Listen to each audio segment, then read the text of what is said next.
ቪዲዮን ከመጀመራችሁ በፊት ላይክ ቻናሉን ሰብስክራይብ አድርጉ እንዲሁም VPN ማገናኘታችሁን እርግጠኛ ሁኑ።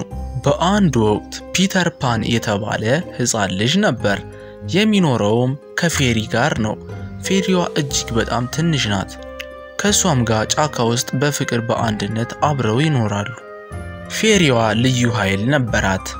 እናም አንድ ጓደኛዬ ላስተዋውቅሽ በማለት ወደ ጓደኛው ዊንዲ ቤት ይዟት ይሄዳል። ወደ ጓደኛው ዊንዲ ቤትም ከደረሱ በኋላ በመስኮት ይገባሉ። በመስኮትም ከገቡ በኋላ ዊንዲ ጋር ሲገናኙ ይተቃቀፋሉ። እንዲሁም የዊንዲ ታናሽ ወንድሞቿም ነበሩ። ዊንዲንና ወንድሞቿን ልክ እንደ ፒተር ፓን ያቺ ፌሪ ያላትን ኃይል በመጠቀም አየር ላይ መራመድና እንዲሁም መብረር እንዲችሉ ታረጋቸዋለች። ከዛም አምስታቸውም አንድ ላይ በመሆን ሰማይ ላይ እየበረሩ መዝናናታቸውን ቀጠሉ። እንዲሁም እነ ዊንዲ እጅግ በጣም ደስ ብሏቸው ነበር። ከዚህ በፊት እንደዚህ አይነት ነገር ተመልክተውም ሆነ አድርገው አያውቁም። እነ ፒተር ፓን ከሚኖሩበት ጫካ ጎን አንድ ትልቅዬ ሐይቅ አለ። እዛ ሐይቅ ላይም ካፒቴን ሁክ ከአገልጋዮቹ ጋር ነበረ። እንዲሁም ሐይቁ ተመችቷቸው በሰፊው እየተንቀሳቀሱበት ነበር። አንደኛው አገልጋዩም በአጉሊ መነጽር ወደ ሰማይ ሲመለከት እነ ፒተር ፓንን ይመለከታቸዋል። በዚህም ሰዓት አለቃ አረ ጉድ ነው፣ ተመልከት ያ በባለፈው ተንኮል ሰርቶ ለአዞ ሊያስበላህ የነበረው ህፃን ተመለከትኩት ሰማይ ላይ እየበረረ፣ አረ ጉድ ነው ተመልከትማ ሲለው ካፒቴን ሁክም በአጉሊ መነጽሩ ሲመለከት ፒተር ፓንና ጓደኞቹን ተመለከተ። ከዛም እጅግ በጣም ደስ አለው። ምክንያቱም ፒተር ፓንን የሰራበትን ተንኮል መበቀል ስለሚፈልግ ነበር። በዚህም ሰዓት ለአገልጋዮቹ አሁኑኑ መድፉን ለኩሱልኝ፣ አስተያየታችሁ ወደነሱ በማለት መድፍ ያስተኩስባቸዋል። ፒተር ፓንም እንዳጋጣሚ ተመልክቶት ዊንዲን እቅፍ በማድረግ ሌሎችንም ያተርፋቸዋል። ይህንንም የተመለከተችው ፌሪ እጅግ በጣም ተናዳለች። ምክንያቱም ፒተር ፓን ከዊንዲ ጋር ያለው ግንኙነት ከፍ ስላለ ነው። ፌሪዋም እጅግ በጣም ፒተር ፓንን ስለምትወደው ነበር። እነ ካፒቴን ሁክም መድፉን ማዝነባቸውን ቀጥለዋል። በዚህም ሰዓት ፒተር ፓን ፌሪዋን ወንድሞቿን የዊንዲን ወንድሞች ይስሻቸው ሂጅ፣ እኔ ዊንዲን ይዣት ልምጣ ወደ ቤት በሚላት ሰዓት እሷም ፊታቸው ጋር ተቆምና ጫካውን ሊፈሩት ስለሚችሉ እንዲሁም አውሬ ሊኖር ስለሚችል ሰላማዊ አድርጌው ልምጣ በማለት ወደሚኖሩበት ጫካ ወደ ቤታቸው ትሄዳለች። ከዛም ወደሚኖሩበት ጫካ ከሄደች በኋላ አብሯቸው ለሚኖሩት ለጦጣዎቹ ከፒተር ፓን ጋር 3 ልጆች ይመጣሉ። እነሱ ክፎች ናቸው፣ አስፈሪዎች፣ ሁሉንም ደብድባችሁ ከዚህ ቦታ አባሯቸው በማለት ተመክራቸውና ወደነ ፒተር ፓን ትመለሳለች። እነ ፒተር ፓንም ከነ ዊንዲ ጋር ወደ መኖሪያ ቤታቸው እንደደረሱ እነዛ ተንኮለኛ ጦጣዎች የፌሪዋን ምክር ስለሰሙ በተለያዩ ድንጋዮች እንዲሁም ሙዞች ምግቦች እየወረወሩ እነ ዊንዲን መደብደብ ጀመሩ።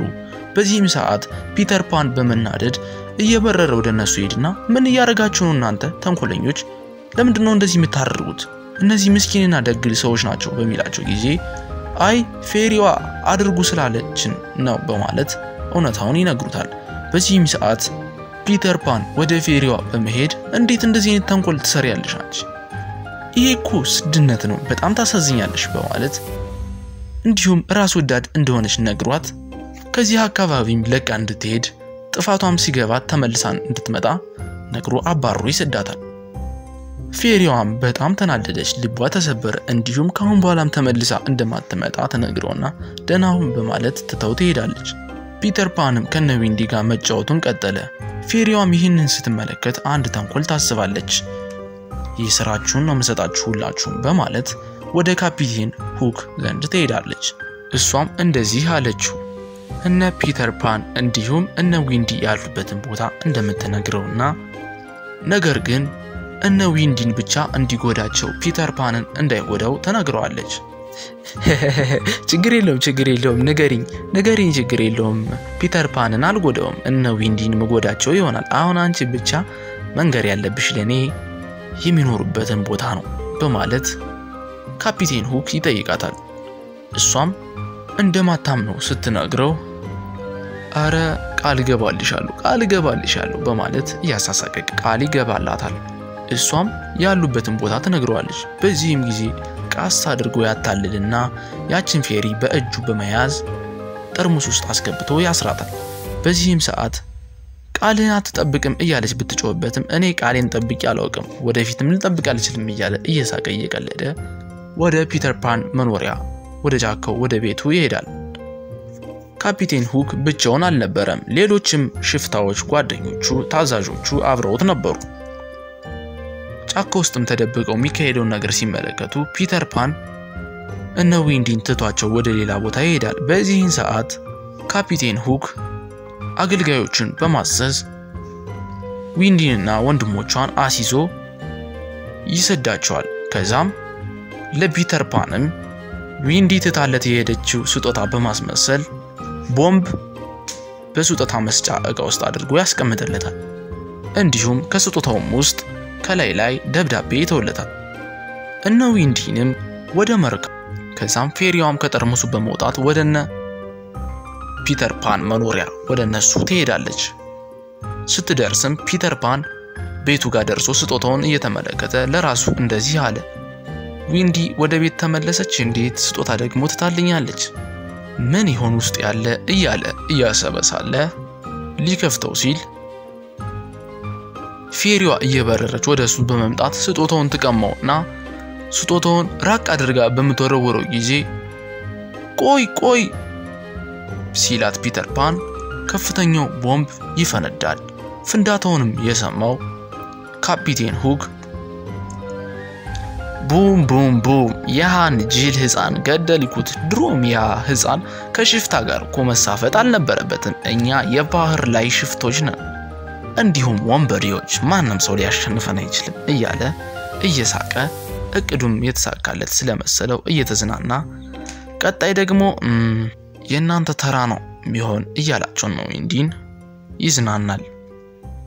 እነ ዊንዲም ፒተር ፓን የሞተ መስሏቸው እጅግ በጣም አዝነዋል። ፌሪዋና ፒተር ፓን ከተጋደሙበት ይነቃሉ። እንዲሁም ፒተር ፓን አካባቢውን ሲመለከት ፌሪዋን ያያታል፣ ከዛም ያነሳታል። በዚህም ሰዓት ፌሪዋ እጅግ በጣም ይቅርታ ትጠይቀዋለች። እሷም ስለምትወደው እንደሆነና ነገር ግን እንደዚህ ማድረግ እንዳልነበረባት ታስረዳዋለች። በዚህም ጊዜ ፒተር ፓን ችግር የለውም ሐሳብ አይግባሽ፣ እኔ ላንቺ ሁሌም ቦታ አለኝ፣ እወድሻለሁ። አሁን ነገሮችን የምናስተካክልበት ሰዓት ነው። አሁን እና ዊንዲን በመሄድ እናድናቸው በማለት ወደ መርከቡ ይሄዳሉ። በዚህም ሰዓት ካፒቴን ሁክ እናንተን አሁን ለአዞ ነው መሰጣችሁ እያለ ወደ ዊንዲ ሲጠጋ እነ ፒተር ፓን ተደብቀው እየተከታተሉት ነበር። ከዛም ያ ክፉና አስፈሪ ወንበዴ ካፒቴን ሁክ ዊንዲን ወደ ውሃው ይወረውራታል። ነገር ግን ፒተር ፓን ተደብቆ ስለነበረ ደግፎ ያስቀራትና ያድናታል። እናም ትንሽዬም ጎራዴ ይዞ ነበር። ከዛም ወደ ካፒቴን ሁክ ፊት ለፊት ዊንዲን ይዟት ይመጣል። ፌሪዋም ከጀርባው ነበረች። ፒተር ፓንም አሁኑኑ ሁሎችንም ልቀቃቸው አለበለዚያ ዋጋህን ነው የምሰጥህ ይለውና ካፒቴን ሁክና ፒተር ፓን መደባደብ ይጀምራሉ። ሁለቶችም እጅግ በጣም ጎበዞች ነበሩ። ካፒቴን ሁክ እጅግ በጣም ከባድና ኃይለኛ ክፉ ቢሆንም ነገር ግን ፒተር ፓን መብረርና እንደፈለገው መንቀሳቀስ ስለሚችል በጎራዴው መደባደባቸውን ቀጠሉ እና ኃይለኛ ጦርነትም አደረጉ። ካፒቴን ሁክም ፒተርን ለመማታት ሲሮጥ እጁ ጋር ያለው ብረት እንጨት ጋር ይሰካበታል። በዚህም ሰዓት ፒተር ፓን እየሮጠ በመሄድ የካፒቴን ሁክን አንደኛውን አገልጋይ በመምታት ውሃ ውስጥ ይከቷል። ከዛም የዊንዲን ወንድሞች ነፃ ያወጣቸዋል። ዊንዲም እየሮጠች አንደኛውን የቀረውን ወፍራሙን ውሃው ውስጥ ተጨምረዋለች። እድለኛ ስለነበር ግን ትንሽዬ ጀለባ አግኝቶ ይተርፋል። እንጨቱ ጋር የተሰካውንም እጁን በማውጣት ካፒቴን ሁክ አንተ ፈሪ ህፃን ሁሌ በቃ መብረር ነው ስራ፣ እስኪ እንደ ወንድ ልጅ ፊት ለፊትን ጋፈጥ፣ ፊት ለፊት ግጠመኝ ሳትበር ሲለው ፒተር ፓንም እሺ ይልና ይስማማሉ። ከዛም ኃይለኛ ፍልሚያም ያደርጋሉ። ነገር ግን ፒተር ፓን መብረር ስላልቻለ ቃልም ስለገባን እንደማይበር አቅም ያጥረውና በካፒቴን ሁክ ተሸንፎ ጎራዴውን ጥሎ ይወድቃል። በዚህም ሰዓት ጎራዴውን ፒተር ፓን ላይ ይደቅንበትና አሁን ልትሞት ነው እያለው ሳለ የሽፍቶችን ትልቅ ባንዲራ ፒተር ፓን ጎኑ ጋር ያገኛል። ያንን በመጠቀም ካፒቴን ሁክን በመጥለፍ በዛ ጠላልፎ ያስረዋል። እናም ወጥመድ ውስጥ ማስገብቶ አስሮ ያቆመዋል። በዚህም ሰዓት በወጥመድ የታሰረው ካፒቴን ሁክ እኔ ሽማግሌ ነኝ እንደምትመለከተኝ ያው ሽፍታ በሆንም እባክህ ህይወቴን አድንልኝና ከዚህ ቦታ ተመልሼ አልመጣም መጥፎ ነገርም የምሰራ አይሆንም በማለት ልመናውን ቀጠለ። በዚህም ሰዓት ፒተር ፓን ለአሁኑ ይቅርታ አድርጌልሃለሁ ካሁን በኋላ ግን ቃልን ባትጠብቅ ያበቃላል ብሎ ትቶት ሲሄድ ካፒቴን ሁክ በወጥመዱ የታሰረበትን የእጁን ብረት በመጠቀም ቃስ አድርጎ ይቀድና ይፈታዋል። እናም ፒተር ፓንን በብረቱ ወግቶ ሊገለው ሲል ፒተር ፓን አልተመለከተውም። ነገር ግን ፌሪዋ ስላየችው እየሮጠች በመሄድ ብረቱን ትይዘዋለች። ከዛም ፌሪዋን ይመታትና ይጥላታል። ይህንንም የተመለከተው ፒተር ፓን በመናደድ ያን ክፉና ሽፍታ የሆነውን ካፒቴን ሁክ ዘሎ በርግጫ በመምታት ውሃው ውስጥ ይከተዋል። በዚህም ሰዓት አንድ የተራበ አዞ ነበር። ያም ውጦ ካፒቴን ሁክን ይበላዋል። ፒተር ፓንም ሩጦ በመሄድ ፌሪዋን ያነሳትና ደናንሽ በማለት ሲቀሰቅሳት ተርፋለች፣ አልሞተችም ነበር። ከዛም ፌሪዋም ላጠፋችው ጥፋት በሙሉ ሁሎችንም ይቅርታ ጠየቀቻቸው። እነሱም ይቅርታቸውን ተቀበሏት። እንዲሁም እነ ዊንዲ እንደሚወዷትና እንደሚንከባከቧትም ነገሯት። እሷም በተመሳሳይ ከዛም እነ ዊንዲን ወደ ቤታቸው መልሰው በሰላም ተሰናበቷቸው። ቪዲዮውን ላይክ ቻናሉን ሰብስክራይብ በማድረግ በየዕለቱ አስተማሪና ቁም ነገር አዘል ተረቶች እንዲደርሱት ያድርጉ።